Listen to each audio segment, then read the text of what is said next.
Hello សួស្តីបងប្អូនអ្នកនេះបាទមកជាការទៅដែរហើយនេះគឺខ្ញុំត្រាក់មកភ្ជួរដីបាទ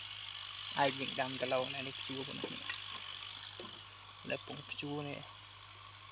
លើពងភ្ជួរស្អែកយើងដាំដីតូចតែដីនេះហាត់តិចតួចហ្នឹងហើយមួយទៀតយើងដាំដឡដាំស្វាយចន្លោះតែនេះអូបាទ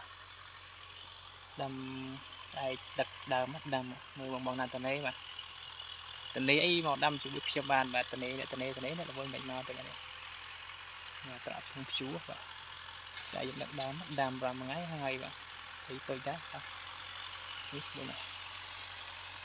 ហើយនឹងឆ្កាស្វាយវាបាទជុំតមកមុនយើងបាច់ជីហើយបើនិយាយតែ5ភ្ជួរតាមជាស្វាយខ្ញុំបង្ហាញកាមេរ៉ាក្រោយហើយបាទ